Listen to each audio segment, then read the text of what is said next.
What's going on, everyone? MikeO back with another mixed bag mail day. Do you like baseball cards? If the answer is yes, most likely you'll see something in here that you like. If the answer is no, then quite honestly, I don't know why you're watching the video, but hey, you're welcome to stay. Guys, I got a bunch of stuff here I've picked up from various sources over the last few weeks. Wanted to share it with you. Maybe you see something you like that inspires you to add something to your collection.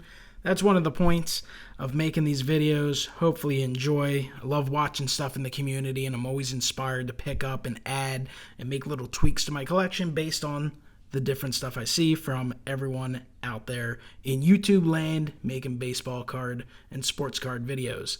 So let's start off with a card from the Living Set. Big fan of the Topps Living Set. Just think it's awesome. They put out 3 per week. Not always a card that I'm looking to add to the collection, but sometimes there certainly is. And here is an example. Ken Griffey Jr. Beautiful card. Love that 53 Topps design. Just absolutely awesome looking. Really enjoy the artwork. And Ken Griffey Jr. was an absolute must to add to the collection. So if you're a Griffey fan and you're looking for a new card, check out the Topps Living Set. These have really come down in price. I mean, you can usually get these at really good prices via eBay, etc. Sometimes you can buy them from Topps as well. You can get them slabbed or unslabbed. I usually try and slab a few, so I picked up a number of Griffies, and that's what I'm going to try and do. Try and pick out the nicest one and send it in. But happy to add that one to the collection. Next up is a Vlad Guerrero Jr. This is from 2019 Bowman. It's the 1989 Bowman anniversary. I'm actually looking to put together this set. I still need quite a few, but this was actually a purchase. From time to time, eBay has these $3 coupons off a purchase at $3.01 or more, and that's how I acquired this one. I think this was like $4 delivered. Got the $3 off, cost me $1. Thought that was well worth it. Really nice card, and Guerrero Jr. was one of the guys I didn't have, so certainly happy to add this one. If and when I do complete this set, I'll certainly showcase it. I'm not usually a set builder, but I really like this 89 Bowman anniversary set.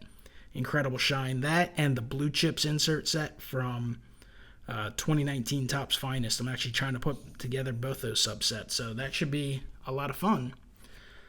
Next up is a redemption that came in super quick. I think I entered this on like a Saturday, and it showed up on like Wednesday or Thursday. Matt Chapman from 2019 Topps Finest. His face is completely covered by the Topps sticker. Didn't remove it from the holder to this point, but thought I'd share it. Matt Chapman, fantastic player. Definitely still underrated across baseball. The hobby's certainly been shown more love. His rookie card from Chrome Update a couple years ago is definitely increased in value. But other than that, I mean, you can get these autographs pretty cheap. I got that one pack pulled, and then this one was a purchase. I'm a big fan of this Blue Chip set, just really nostalgic from the from the old school 90 set. And there's the regular version, which I'm definitely doing that set.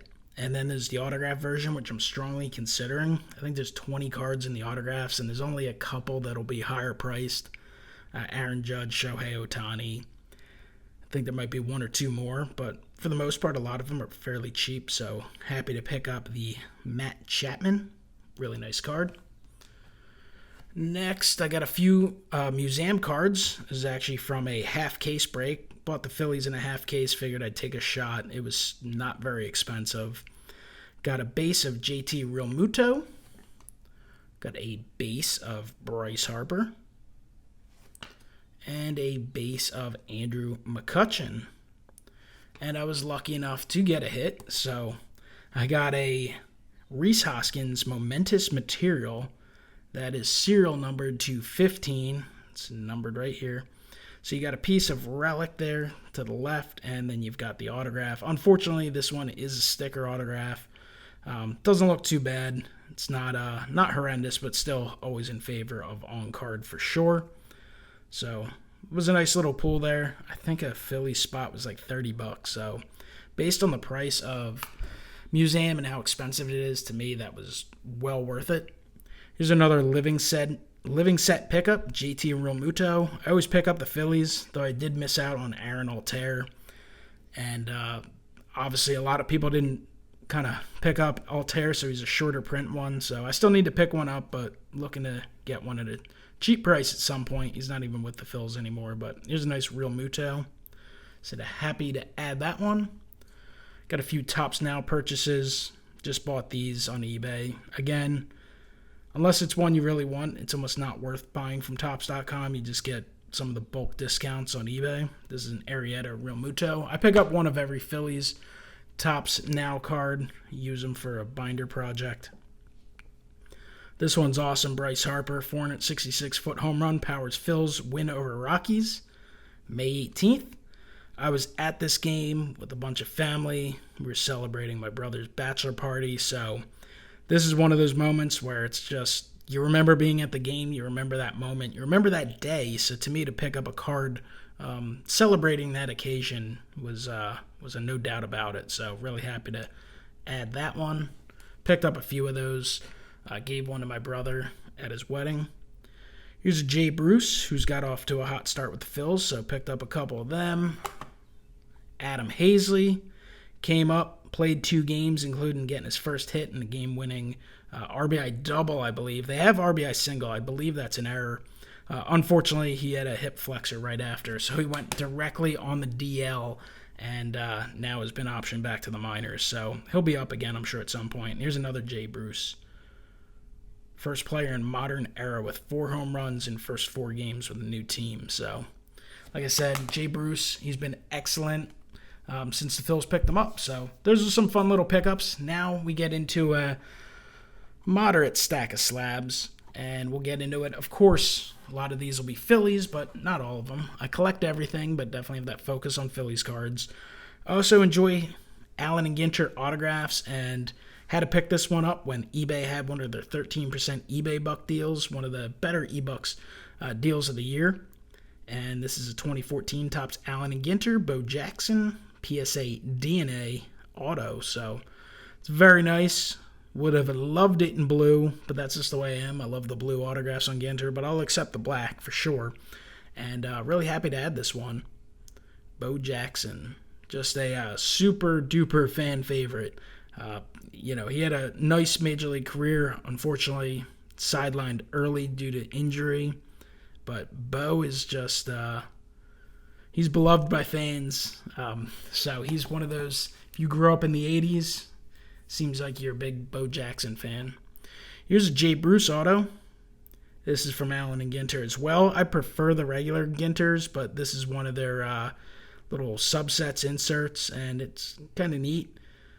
Celebrates his birthday of April 3rd, which apparently is the same day Jesse James is killed.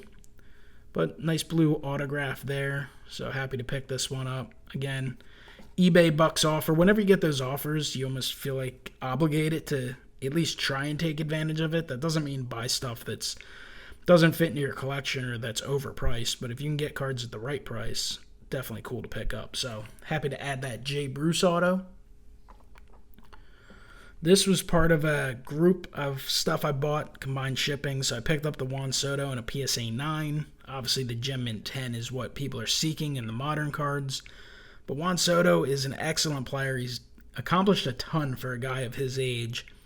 And I think it's not a bad time to pick up Juan Soto stuff. I haven't looked in the last few days, but I know, generally speaking, in the last month or so, Juan Soto stuff's been down a good 35%.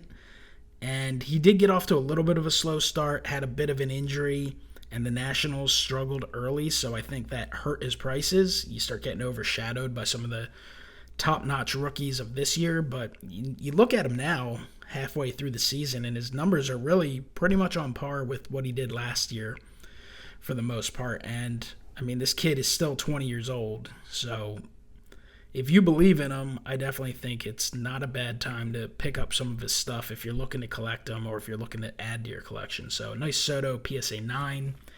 You can get the 9s under $10 if you look hard enough. Here's a 2015 Topps Chrome update. Francisco Lindor, rookie debut. I prefer the regular update card to the rookie debut, but this is still a nice card. And the Chrome update has that little speckle shine to it, so got this one in a Gem 10. This is considerably cheaper than the regular Topps update, but still a nice pickup for the Lindor collection. Grabbed a 1995 Bowman's Best Vlad Guerrero rookie and a PSA 7. Super cheap. I'm going to kind of look at this a little closer, see what the issues were. I didn't really look at it too close yet. This card is super expensive in a Gem 10. It's still not cheap in a 9, but if you find it in an 8, you can get it pretty decent. And this was a 7, so again, won it at a lower price and then just got it with the combined shipping. There's a few vintage pickups. 1967 Topps Whitey Ford, PSA 5. I think I got this one for $6 or $7. So Whitey Ford's a good guy to target. Kind of legendary Yankee Hall of Famer, had a great career, and generally speaking, outside of a few cards, he's pretty cheap. You can get him pretty affordable, especially in a mid or lower grade. And with vintage, hey, if you can get something that looks good in a low or mid grade and you'd save some money, absolutely do it. Why overspend on the super high grade stuff, which of course we all know could be targeted? Not that any card couldn't be fooled with, but I think the higher grade stuff's a little more at risk. Here's a PSA 5 1960 Eddie Matthews. PSA 5 there. Love the 60 Topps. Eddie Matthews, another guy. Fantastic ball player. Had a great career.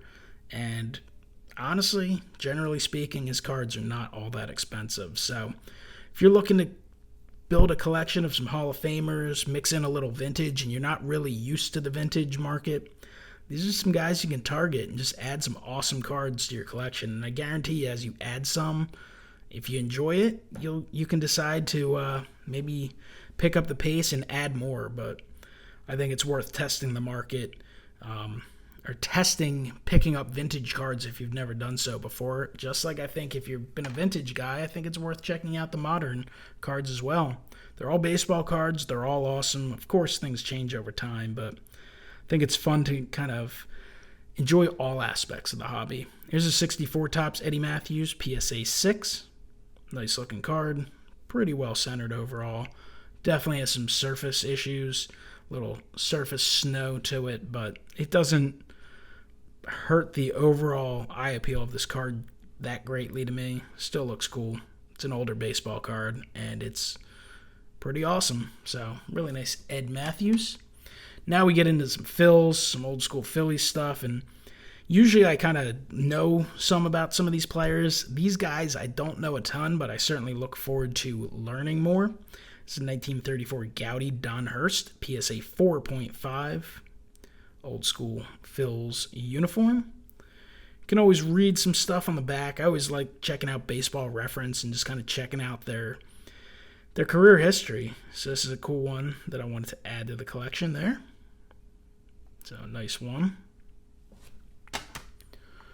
Then we've got a 1933 Gowdy Flint Rem. I guess that's how you say it. It's a PSA 1. I think I bought this one because I just won the bidding at a crazy low price. That's the way I look at it. Even if it's a 1 and it's not in great condition, honestly, I don't think this card looks that bad for a PSA 1 at all. I think it has plenty of eye appeal. If I can get it less than it costs to get the card encased, and I want it for the collection, it's hard to say no. So it's a nice card there. I've got a T206 Sweet Caporal Red Doin' Good Plus 2.5. Check out that uniform. Can you imagine playing that in that uniform in July heat? It's a cool card, though. It's really nice to add this stuff.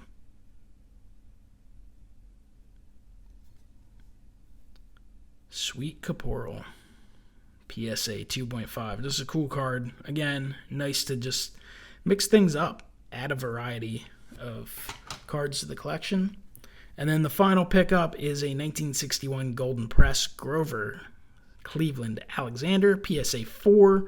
It's a low grade. You can actually get the higher grade ones in this set at a pretty decent price. They're not overly expensive. I mean, there's a few that, if they're super high grade, will go for a lot, of course. But I just didn't have any Grover Cleveland Alexanders, and as much as I'd like to add some of the playing day cards, probably a little out of the budget. So I've been looking at the Golden Press ones, and while I would have preferred to get a 6, 7, or 8, I mean, the 4 was so cheap that I couldn't say no. I think it was like $7 delivered, maybe $6.50. So it's a neat pickup. It's a nice addition, and that is it. Hopefully you guys enjoyed the video. Nice stack of slabs, some singles, some raw cards, little mix, some Hall of Famers, some Phillies, some modern, some vintage. Let me know what you liked. There had to be something you liked if you're a baseball card fan or baseball fan. So if there was something that stood out, definitely hit me up in the comments, and I'll look forward to seeing what you have to say. All right, guys, thank you so much for watching, and I'll talk to you next time. Have a great one.